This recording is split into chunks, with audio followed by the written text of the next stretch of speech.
The bridge of the unforeseen consequence hummed with the quiet efficiency of an Orion Alliance reconnaissance vessel. Commander Thorne stood at the central command station, his weathered hands gripping the tactical display as he surveyed the star-speckled void ahead. Around him, the diverse crew of the Alliance worked at their stations with practiced precision. The arachnoid Lieutenant Faye KX monitored sensor arrays with her multiple appendages, dancing across holographic interfaces, while the gelatinous Dr. Ulvac analyzed xenobiological data streams from his specialized containment unit. But it was the massive figure standing silent in the shadows that drew the most attention from passing crew members. Vrex, the legendary Cathaxian warrior, loomed nearly 3 meters tall, his chitinous exoskeleton gleaming under the bridge's soft lighting. 6 arms ended in razor-sharp claws that could tear through reinforced hull plating, and his compound eyes tracked every movement with predatory awareness. The other species aboard whispered of his exploits in hushed tones, tales of entire enemy squadrons, torn apart by claws and fury. Yet here, he stood motionless awaiting orders from a human barely half his size. The irony wasn't lost on Thorne. In a galaxy where humanity was considered physically inferior to nearly every other Alliance species, it was humans who had risen to command positions through sheer tactical brilliance and strategic thinking. The other races possessed superior strength, speed, or specialized abilities, but humans had something else entirely: the ability to see patterns, where others saw chaos to find opportunity in the midst of disaster. Commander, Lieutenant Faye KX's voice crackled through the bridge speakers, her translator rendering her clicks and chittering into Alliance standard. Proximity alert. Unknown vessel bearing 27 Mark IV, distance 12,000 kilometers, and closing. Thorne's eyes narrowed as he studied the tactical display. The contact was moving fast, too fast for a merchant vessel or civilian transport. Classification. Working on it, sir. Faye KX's appendages flowed over her console. Hull configuration? Sir, it's Zithian, scout class. A collective tension rippled through the bridge crew. The Zithian collective had been probing Alliance territory for months, testing defenses and gathering intelligence. Their quantum gravity technology made them dangerous opponents, capable of manipulating space-time itself as a weapon. Time to intercept, Thorne asked, his voice calm, despite the adrenaline beginning to course through his veins. 4 minutes 30 seconds at current velocity. Thorne's mind raced through possibilities. The unforeseen consequence was a reconnaissance vessel, not a dreadnought. In a straight fight against Zithian technology, they would be outgunned. But humans hadn't earned their place in the Alliance command structure through conventional thinking. Contact Admiral Nexus, he ordered. Inform him we have Zithian activity in Sector 7. Then prepare for... The view screen erupted in brilliant light as the Zithian scout exploded in a shower of debris and plasma. For a moment, the bridge was silent, everyone staring at the expanding cloud of wreckage. What the hell just happened? Thorne demanded. Sir, Faye KX's voice was tight with concentration. I'm detecting 3 more Zithian vessels. They just decloaked. The first one was... bait. The tactical display updated, showing 3 larger vessels in a triangular formation around the unforeseen consequence. Thorne recognized the configuration immediately, a classic Zithian gravity trap. They could collapse the space around his ship, crushing it like an eggshell. Options, he called out to his bridge crew. We could try to break through their formation, suggested the Rigelian navigation officer, his crystalline features reflecting the red alert lights that had begun flashing. Negative, Dr. Ulvac interjected, his gelatinous form shifting colors to indicate stress. Their quantum field generators would tear us apart before we traveled 50 meters. Thorne felt the weight of command pressing down on him. 57 crew members representing 12 different species, all looking to him for salvation. The logical choice was to surrender hope for prisoner exchange and accept the loss of valuable Alliance intelligence. But Commander Thorne had never been accused of being logical. Vrex, he called out, and the massive Cathaxian warrior stepped forward, his 6 arms tensing in anticipation. I need a boarding party. A ripple of surprise ran through the bridge. Vrex's mandibles clicked in what might have been approval or bloodlust. Orders, Commander. We're going to take one of their ships. The statement hung in the air like a physical thing. Dr. Olvak's gelatinous form turned a deep purple of disbelief. Lieutenant Fay KX's multiple eyes swiveled to stare at Thorn, as if he had announced his intention to breathe vacuum. Sir, the Rigelian officer ventured, their vessels are heavily shielded. Getting a boarding party across would be suicide, Thorn finished. Maybe, but it's the last thing they'll expect. Fay, can you get me a targeting solution on their lead vessel's docking bay? Yes, sir. But Commander, even if we could get a boarding pod through their defenses, the Zethians have quantum-locked corridors. Any unauthorized presence triggers immediate atmospheric venting. Thorn smiled grimly. That's why we're not going to be unauthorized. He turned to Vrex. How many warriors can you give me? The Cathaxian's compound eyes glittered. Myself and 4 others, we are enough. No, Thorn said firmly. This isn't about overwhelming force. This is about precision. You, me, and Lieutenant Torrenson from security. 3 beings, maximum stealth surgical strike. Vrex's massive head tilted in confusion. In his species' culture, more warriors always meant better odds. The concept of deliberately limiting force was alien to him. Commander, Dr. Olvak pulsed a worried orange. The risk to command personnel is acceptable, Thorn cut him off. Because the alternative is losing this entire ship and everyone on it. He looked around the bridge, meeting the eyes of each crew member. I know this seems insane. Hell, it is insane. But sometimes, insane is what wins wars. 20 minutes later, Thorn sealed his combat suit and checked his equipment one final time. The boarding pod was cramped with 3 occupants, especially when one of them was a Cathaxian warrior whose natural weapons had been supplemented with Alliance plasma rifles. Lieutenant Torrenson, a compact human woman with cybernetic implants, ran final checks on their electronic warfare package. Remember, Thorn said over the comm channel, we're not here to fight their entire crew. We get to their command center, disable their quantum field generators, and signal the consequence to bug out. Simple extraction. Vrex's mandibles clicked. And if they resist, then you do what you do best, but follow my lead. The launch was violent and terrifying. The Zethian vessels immediately detected the small pod and opened fire quantum distortion weapons, trying to tear them apart at the molecular level. But Thorn had counted on their confusion. The pod's trajectory seemed suicidal, heading directly for the lead ship's heavily shielded command section, rather than the more vulnerable docking bay. At the last second, Torrenson activated their electronic warfare suite, broadcasting Zethian command codes that Dr. Olvak had helped decrypt from previous encounters. For exactly 2.3 seconds, the lead ship's defensive grid recognized the pod as friendly. 2.3 seconds was enough. They crashed through the outer hull of the Zethian vessel in a shower of sparks and twisted metal. The emergency seals activated immediately, but they were already inside. The corridor beyond was a twisted maze of organic curves and pulsing bioluminescent panels. Zethian architecture always made Thorn's skin crawl, but he pushed the discomfort aside and focused on the mission. Command center should be forward and up 3 levels, Torrenson whispered, consulting her tactical scanner. They moved through the alien ship like ghosts, avoiding the main corridors and using maintenance shafts where possible.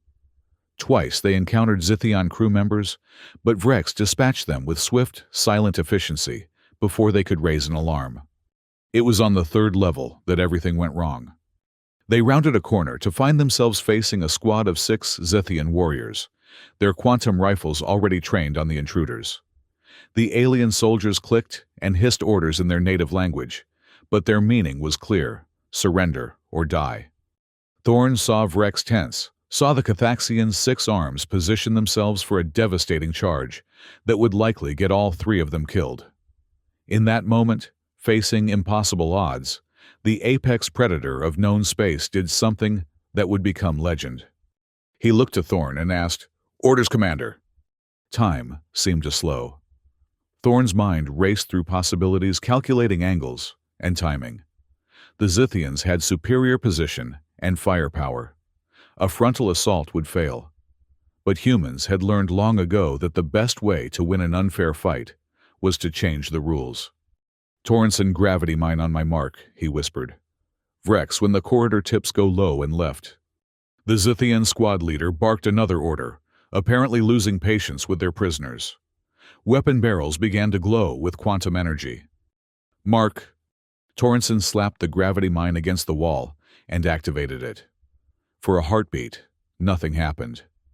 Then the corridor twisted as local gravity inverted, sending the Zithian warriors tumbling toward what had been the ceiling. Vrex moved like liquid lightning, his claws finding throat and chest, before his enemies could reorient themselves. In 10 seconds it was over. "Command center dead ahead," Thorn said, stepping over the alien bodies. His voice was steady, but his hands were shaking slightly from adrenaline. They burst through the command center doors to find the Zithian ship's captain and his senior staff. The aliens reached for weapons, but Vrex was already among them, his presence filling the chamber with primal terror. Not because he killed them, but because he didn't. The massive Cathaxian warrior held position claws millimeters from alien throats, waiting for orders. "Shut down your quantum field generators," Thorn commanded in broken Zithian. "Now." The captain's eye stalks swiveled between Thorn and Vrex, clearly trying to process how a human had managed to board his ship with a tamed apex predator. Slowly, reluctantly, he gestured to his tactical officer. "Tell your fellow ships to withdraw," Thorn continued. "This is not a request." Minutes later, they were back aboard the Unforeseen Consequence, watching the Zithian vessels retreat on the main view screen. The bridge crew erupted in cheers, but Thorn barely heard them. He was already thinking about the intelligence they had gathered, the tactical implications of what they had just accomplished.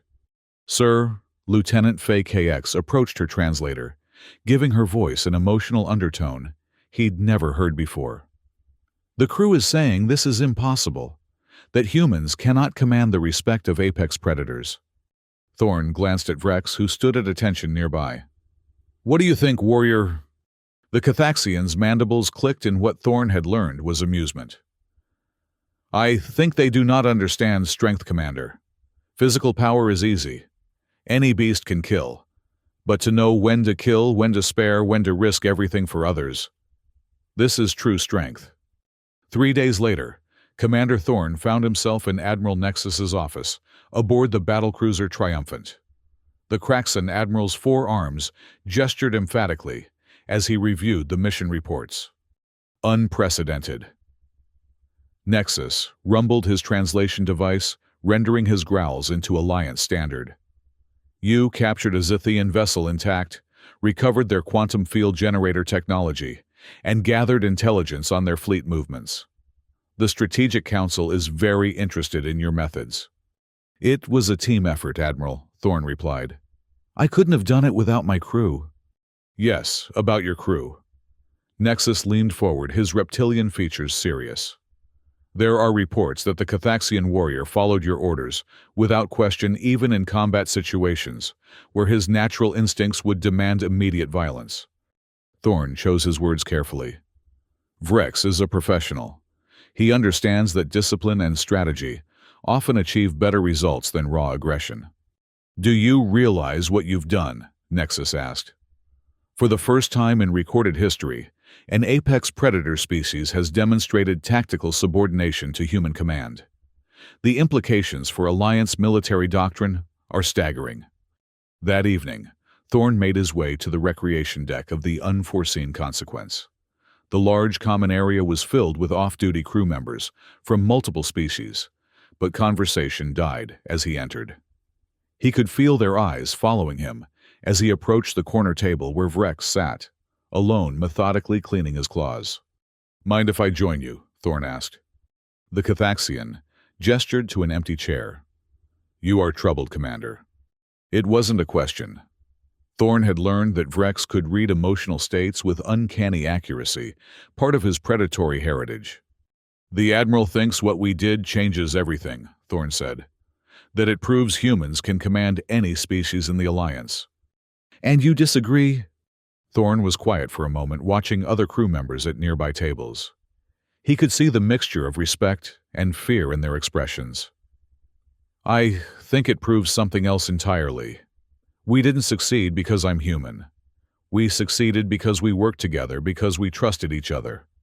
Vrex's compound eyes reflected the ambient lighting. On my homeworld, the strong devour the weak. It is the way of nature.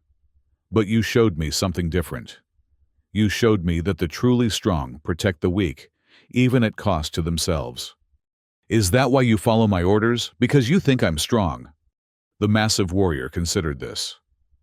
I follow your orders because I have seen you make the hard choices.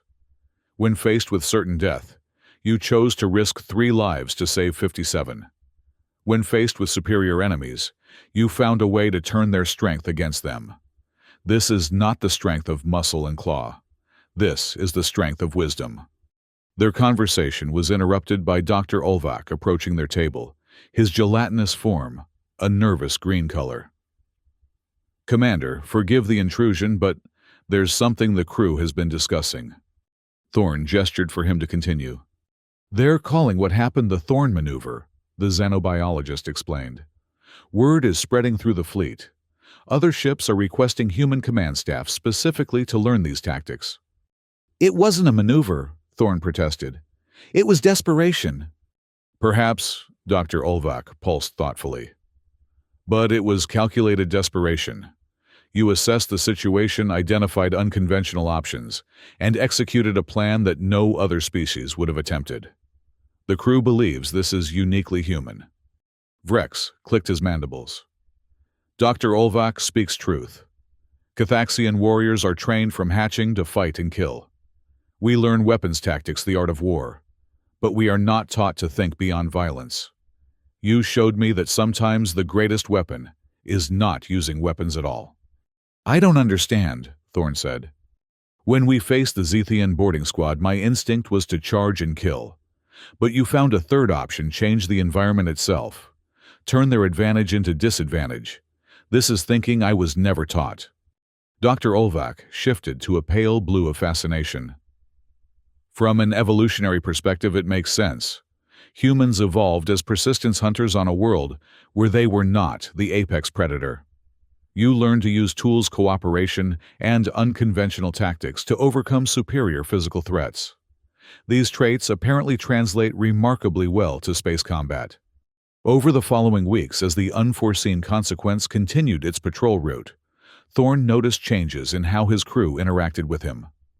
The mixture of respect and fear had evolved into something else, genuine confidence. They trusted his tactical decisions, not because he was human, but because those decisions consistently kept them alive and mission effective.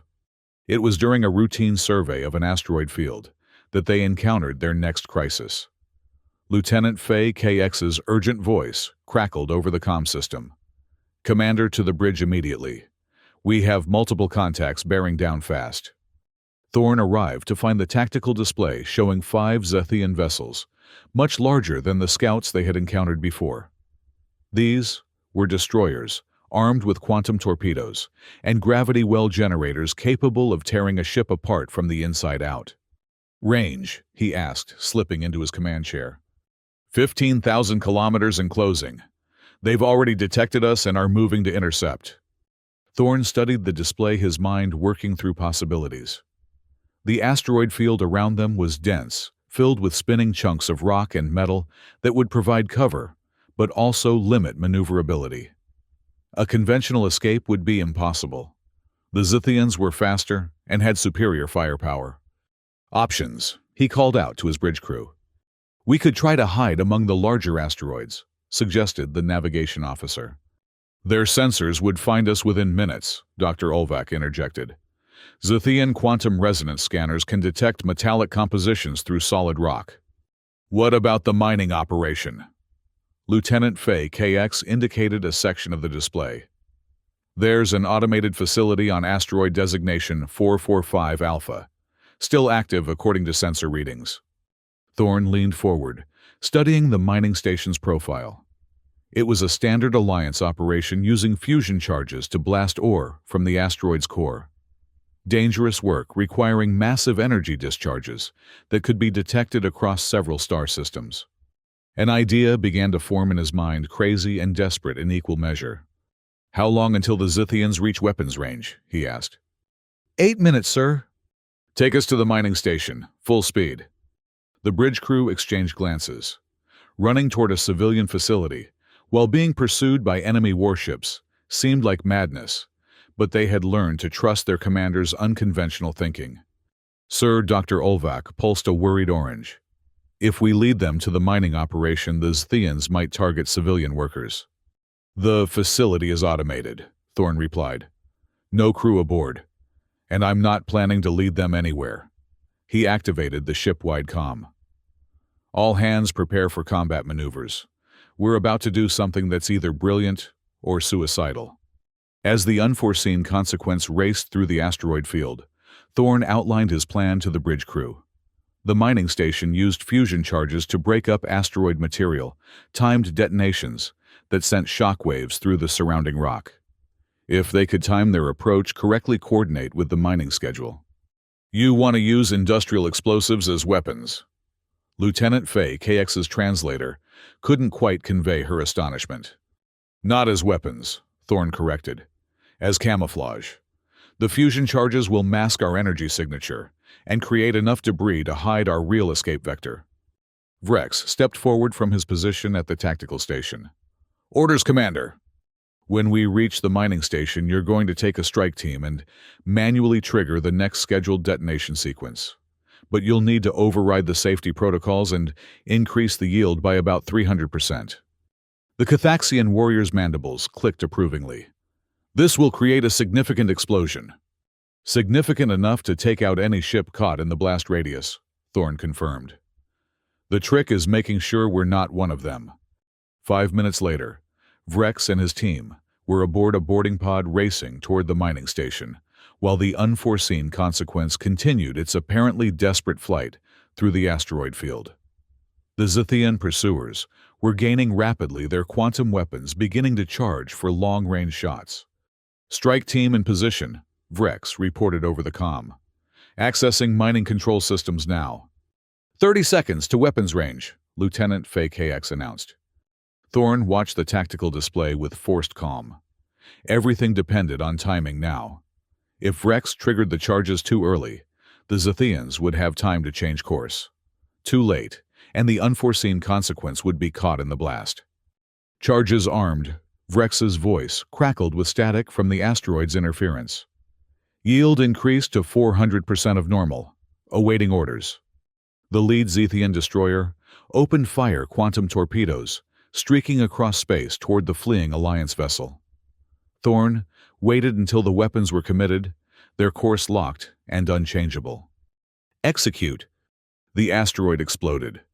Not a controlled mining blast, but a miniature supernova that sent chunks of rock the size of buildings hurtling through space at relativistic speeds. The quantum torpedoes vanished in the expanding fireball, and 2 of the pursuing Zithian destroyers simply ceased to exist, atomized by the massive detonation. The remaining 3 ships tried to change course, but they were traveling too fast and had committed too much momentum. One clipped a spinning fragment of asteroid and tumbled end over end before exploding against a larger rock. The other 2 managed to avoid the initial debris field, but found themselves surrounded by a maze of superheated fragments that played havoc with their navigation systems. The unforeseen consequence. Riding the edge of the blast wave with its engines at full reverse, slipped away into the darkness between asteroids, while the Zithians struggled to reorient themselves. "All stop," Thorne ordered once they were clear. "Damage report." "Hull stress within acceptable parameters," Lieutenant Fay KX reported. "Some minor system overloads from the electromagnetic pulse, but nothing critical." "Casualties?" "None reported, sir. Strike team is requesting pickup from the mining station." Thorne allowed himself a small smile. "Send a recovery pod for Vrex and his team. And Lieutenant, prepare a message for Admiral Nexus. Inform him that we've encountered additional Zithian activity in this sector, and successfully defended against a superior force. An hour later, as they waited for the Admiral's response, Thorne found himself in the ship's small observation lounge, with Dr. Olvac and several other senior staff members.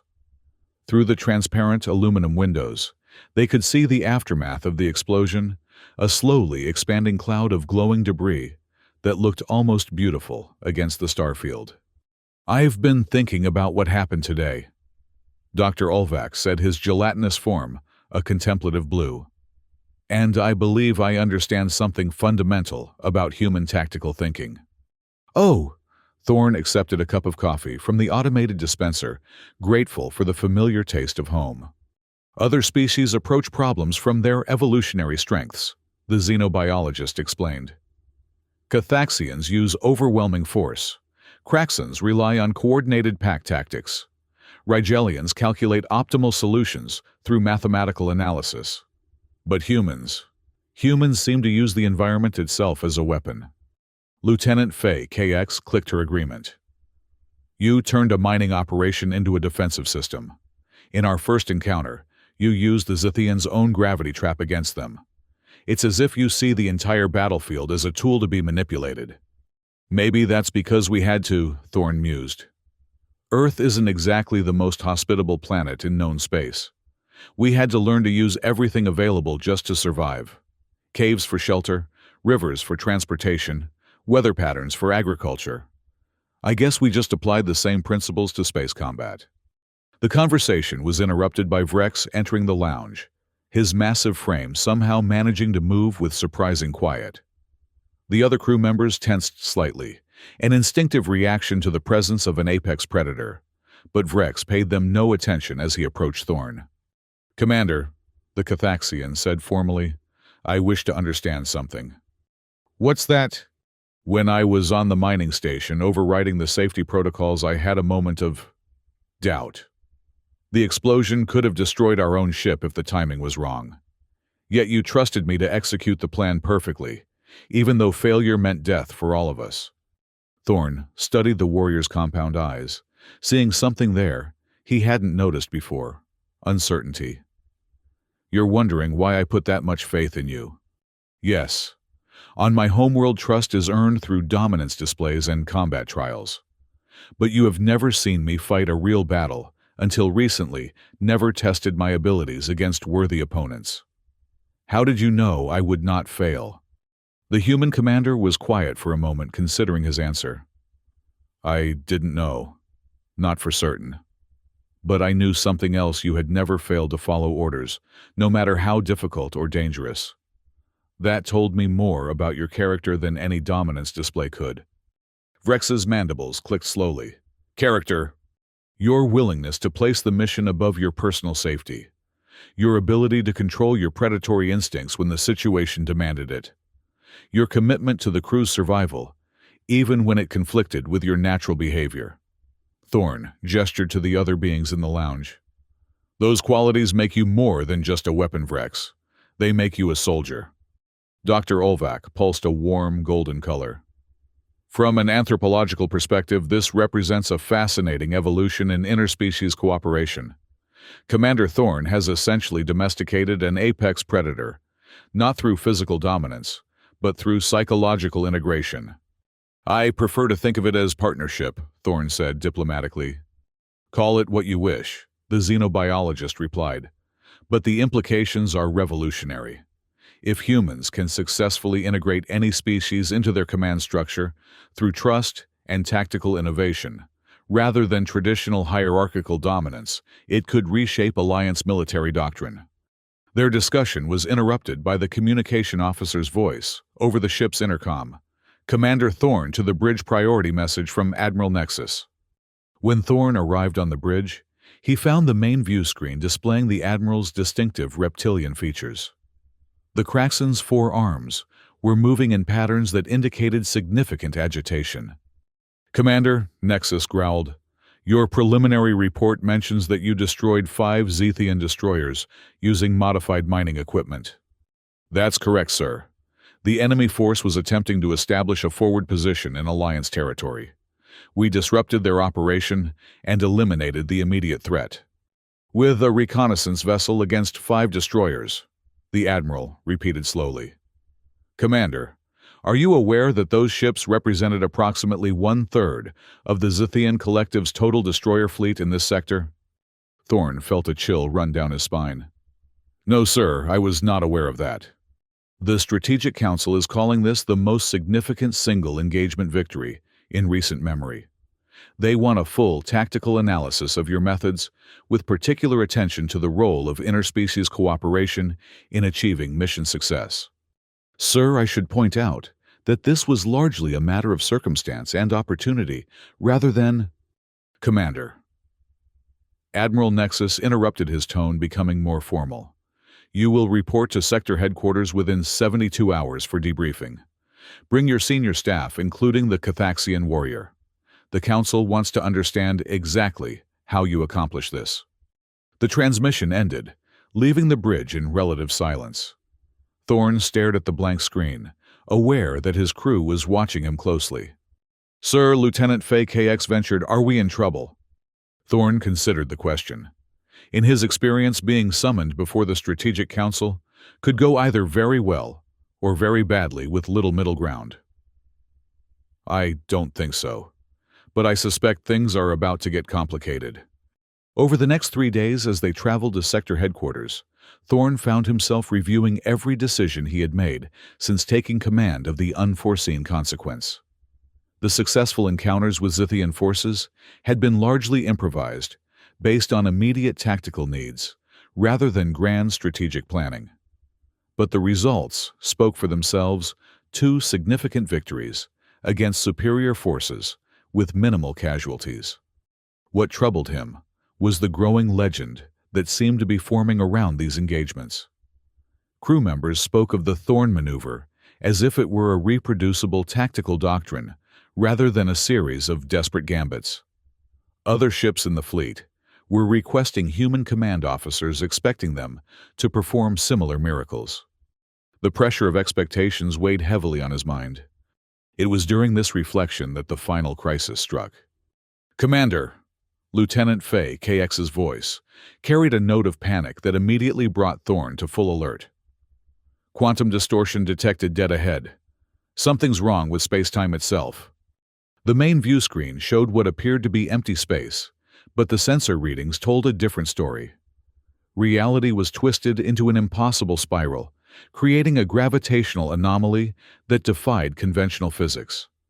It's a quantum vortex, Dr. Olvac announced, his gelatinous form shifting to a deep purple of fear. Natural phenomenon, but extremely dangerous. If we get caught in the event horizon, we'll be torn apart at the molecular level. Time to intercept, Thorne demanded. We're already caught in its influence, the navigation officer reported. The gravitational gradient is pulling us in. Engine power insufficient to break free. Thorne felt the familiar calm that came with extreme crisis, his mind automatically shifting into tactical mode. Around him, the bridge crew fought to maintain control as the ship was drawn towards certain destruction. Options, he called out. None, Dr. Olvac replied bluntly. Quantum vortices are essentially black holes with unstable event horizons. Nothing can escape once caught in their influence. What about overloading the reactor, suggested Lieutenant Fay KX. Maximum power to engines. Reactor breach would kill us just as dead as the vortex, the engineering officer pointed out. Thorne studied the sensor readings, his mind working through possibilities. The quantum vortex was indeed pulling them in, but its gravitational field was unstable, fluctuating in patterns that seemed almost familiar. Dr. Olvac, he said suddenly, you said this is a natural phenomenon. But what if it's not? The xenobiologist pulsed confusion. I don't understand. The gravitational pattern, the way it's fluctuating. It's too regular to be completely natural. Thorne's fingers flew over his tactical display, overlaying sensor readings with known Zithian weapon signatures. This is artificial. It's a trap. But Commander, Lieutenant Fay KX protested, no known technology can create a stable quantum vortex. Not stable, Thorne corrected, but temporary. A gravity well generator operating at maximum output designed to collapse on itself after a predetermined time. His mind raced through the implications. They're using it as a delayed action weapon. Let us get close enough to investigate, then activate the vortex to destroy any ship that stumbles into the area. Vrex stepped forward from his position. Orders, Commander! Thorn looked at his crew, seeing the mixture of trust and terror in their expressions. They were counting on him to find another impossible solution to somehow transform certain death into victory.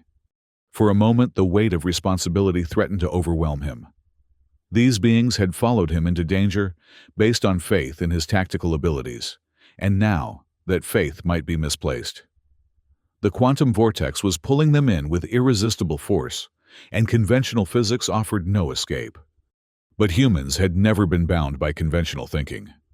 All hands prepare for emergency power transfer, he announced over the ship-wide comm. We're going to do something that's never been attempted before. He turned to his engineering officer.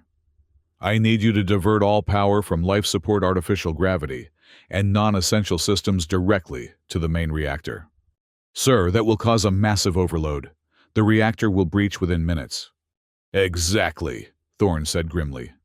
But before it breaches, it's going to give us more power than this ship was ever designed to handle. Dr. Olvak, I need you to calculate the exact gravitational gradient of that vortex. The xenobiologist's form shifted rapidly through several colors before settling on a nervous green. Commander, even if we could temporarily boost engine power, it wouldn't be enough to escape the vortex's influence. We're not trying to escape, Thorn replied. We're going to ride it. The concept was insane, but as Dr. Olvak worked through the mathematics, a grudging admiration began to show in his bioluminescent patterns. Theoretically, if we could time the reactor overload to coincide with the vortex's collapse, and if we could position ourselves at exactly the right point in the gravitational field, we could use the implosion as a slingshot, Thorn finished.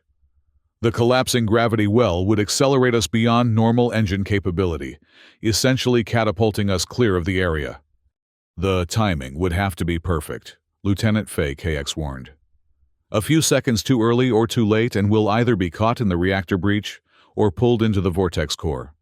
Then we'll have to be perfect, Thorn said simply. He activated the tactical display and began plotting intercept vectors, his fingers moving with practiced precision. Vrex, I need you to physically override the reactor safety systems. When I give the word, you'll have to manually trigger the overload sequence. The Cathaxian warrior nodded without hesitation. I understand, Commander. The engineering section will be flooded with radiation once the overload begins, Thorn continued. You'll have maybe 30 seconds before exposure becomes lethal, even for your species. 30 seconds is enough, Vrex replied, already moving toward the exit. As the massive warrior disappeared into the ship's corridors, Thorn turned his attention to the tactical situation. The quantum vortex was growing stronger, its gravitational influence pulling them inexorably toward the point of no return. But embedded within the sensor readings, he could see the pattern of its artificial construction, the telltale signs of Zithian gravity manipulation technology. Dr. Olvak, how long until vortex collapse? Based on projected energy expenditure, 4 minutes 37 seconds. Time to reactor breach after overload initiation. Approximately 3 minutes, 15 seconds. Thorn ran the calculations in his head, factoring in gravitational acceleration engine response time and the split-second timing required to escape before both the reactor and the vortex destroyed them. The margin for error was essentially zero. All stations prepare for emergency maneuvers, he announced. On my mark, all available power to engines maximum thrust directly into the vortex core. Sir, Lieutenant Fay KX's translator couldn't quite convey her confusion. We're going to dive straight into the gravity well, build up as much velocity as possible before the slingshot effect kicks in. It's going to be rough. The next few minutes passed in tense silence as the crew made final preparations. Emergency power cells were activated, non-essential systems shut down, and damage control teams positioned throughout the ship. In the engineering section, Vrex waited beside the reactor control panel, his 6 arms, ready to manipulate the override switches with lethal precision. 1 minute to vortex collapse, Dr. Ulvac announced. Reactor overload standing by. Vrex reported over the comm. Thorn watched the tactical display, waiting for the exact moment when physics and desperation would intersect. The unforeseen consequence shuddered as gravitational forces stressed the hull beyond design specifications. But the ship held together through Alliance engineering and sheer determination. 30 seconds to collapse. "Mark!" Thorn shouted. "All engines full forward, direct course for Vortex Center." The ship leaped forward as every available watt of power was channeled to the engines. Instead of fighting the gravitational pull, they were now racing toward the very thing that threatened to destroy them. "Reactor overload initiated," Vrex reported. 30 seconds to breach. The acceleration was brutal, pressing everyone against their stations as the ship dove into the quantum vortex's embrace. On the view screen, space itself seemed to twist and bend around them, reality becoming a kaleidoscope of impossible geometries. 20 seconds to vortex collapse. 15 seconds to reactor breach. Thorn gripped his command chair as the ship bucked and rolled through gravitational currents that tried to tear it apart. Everything depended on timing now, on calculations made in desperation and executed with absolute precision. 10 seconds to collapse. 5 seconds to breach. 3, 2, 1. The universe exploded around them. The quantum vortex collapsed at the exact moment the reactor breached, creating a confluence of forces that should have destroyed the unforeseen consequence instantly.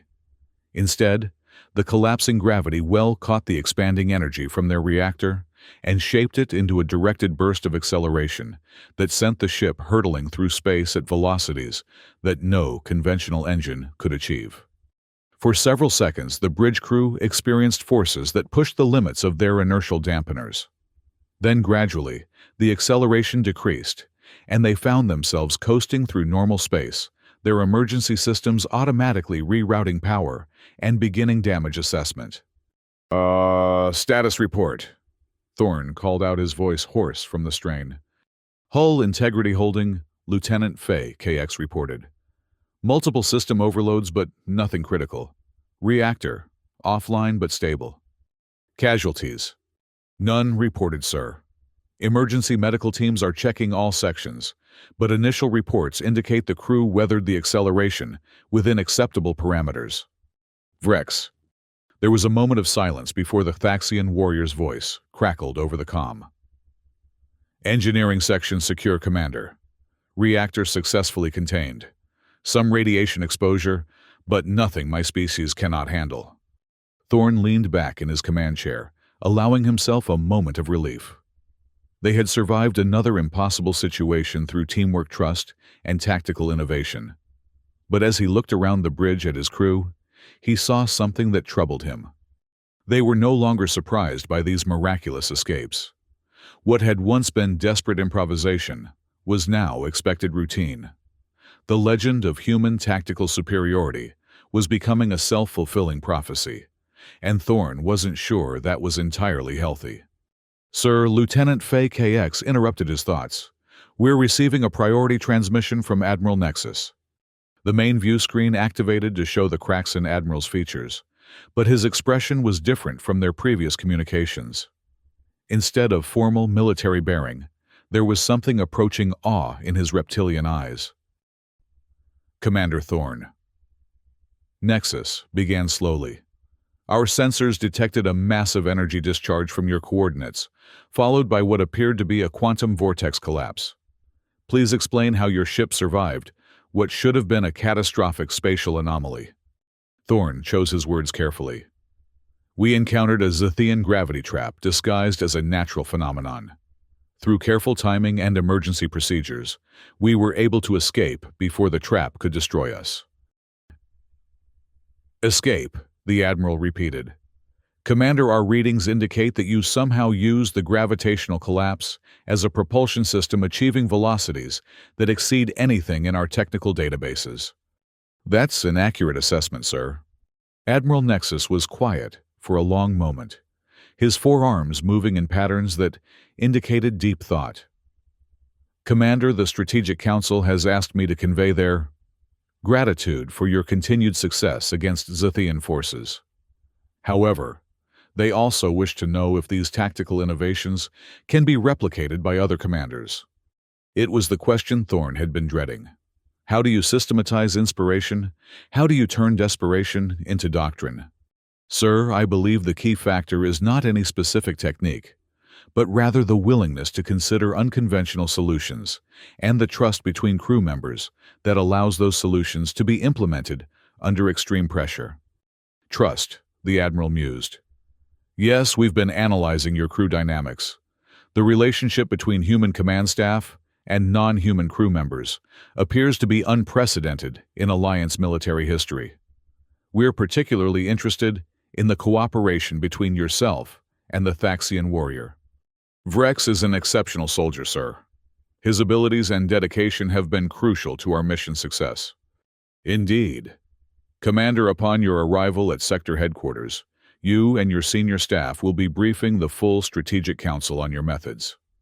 The Alliance is very interested in expanding these human innovations to other fleet units." After the transmission ended, Thorn found himself alone on the bridge, except for the Night Watch crew.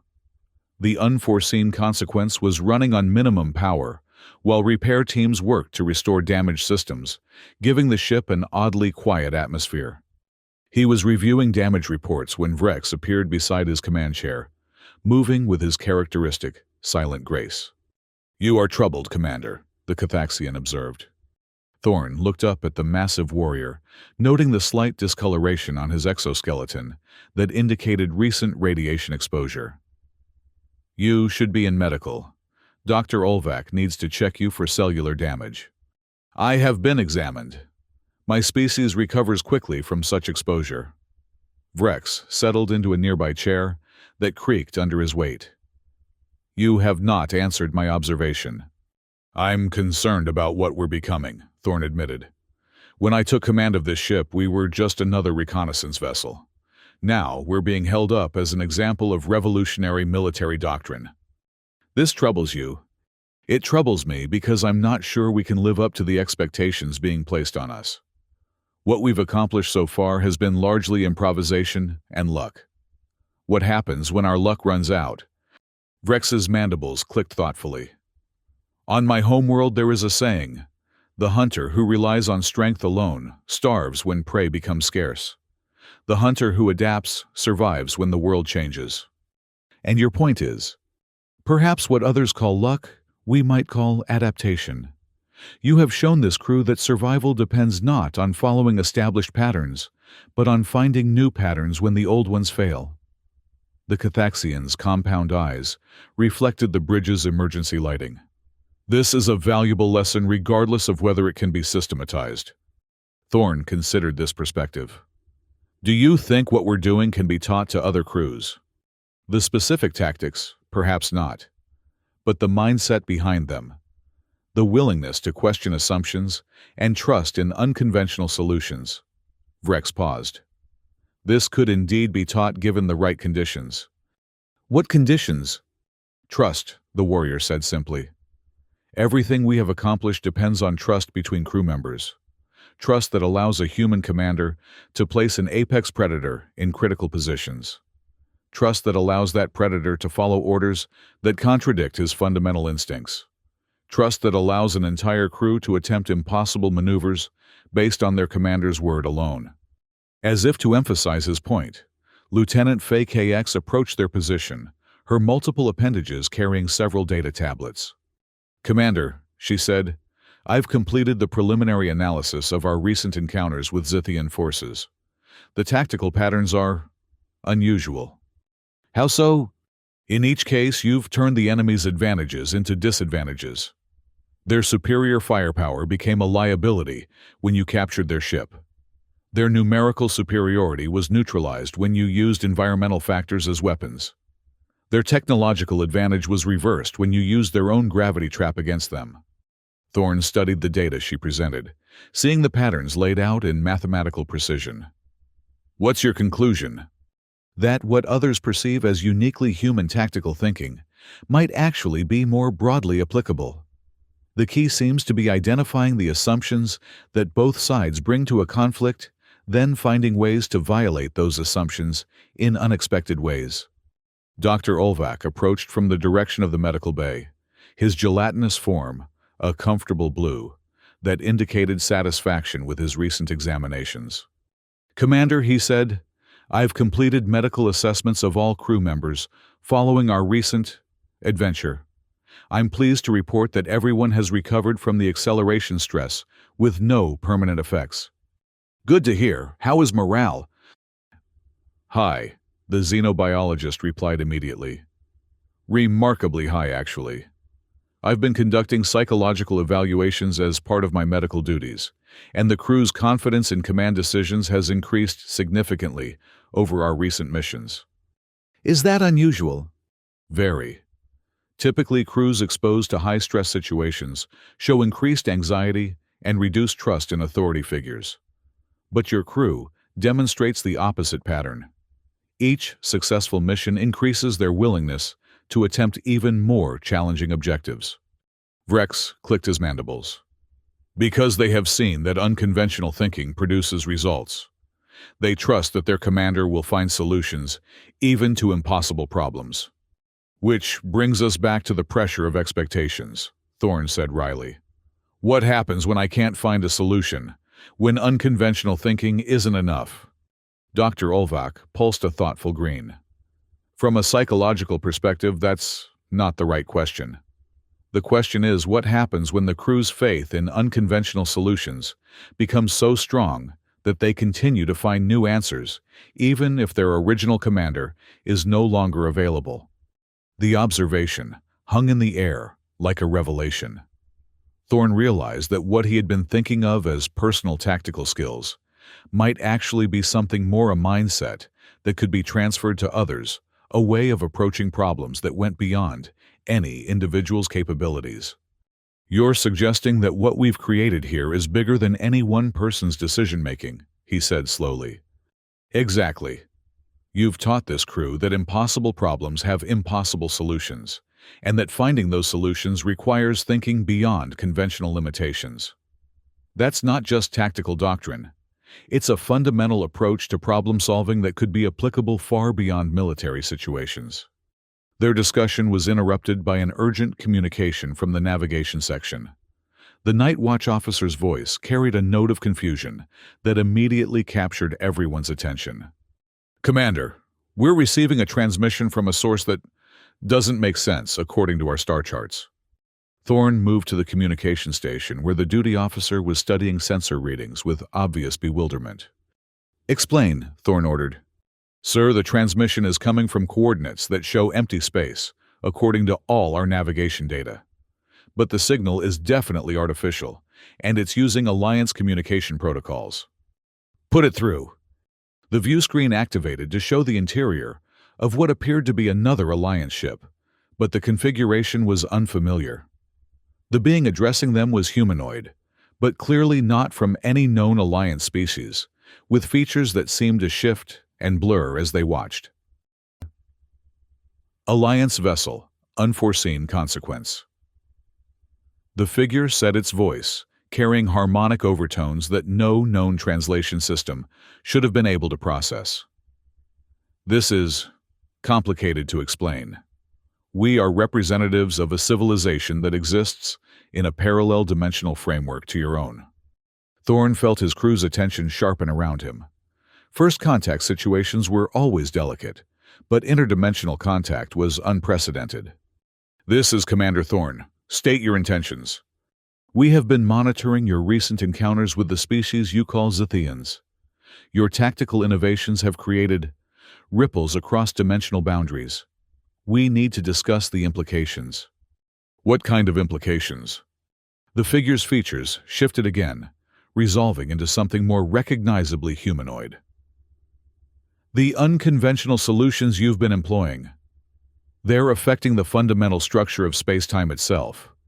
Your impossible tactics are creating new possibilities, opening pathways between dimensions that were never meant to exist." Dr. Olvak pulsed a deep purple of alarm.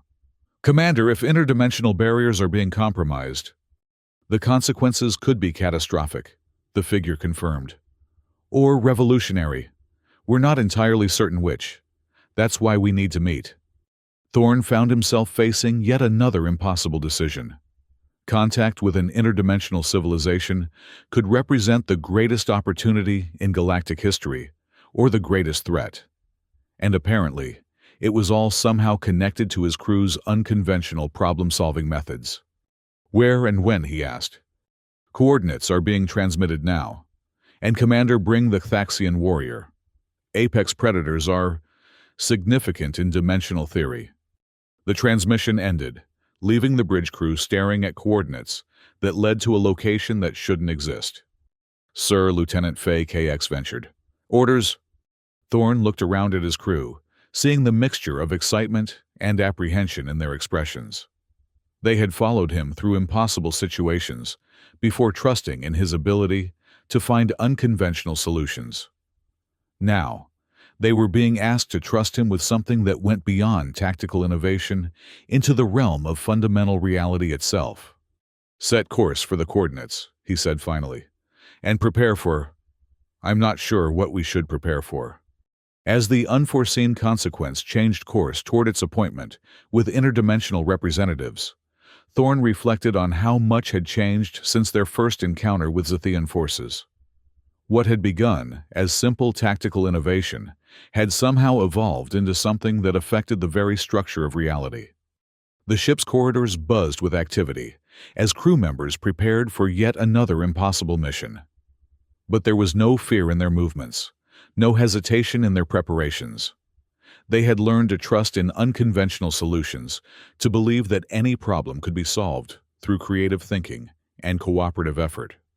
Standing on the bridge, watching the stars wheel past as they headed toward coordinates that defied conventional physics, Thorne realized that the real revolution wasn't in military tactics or command structure.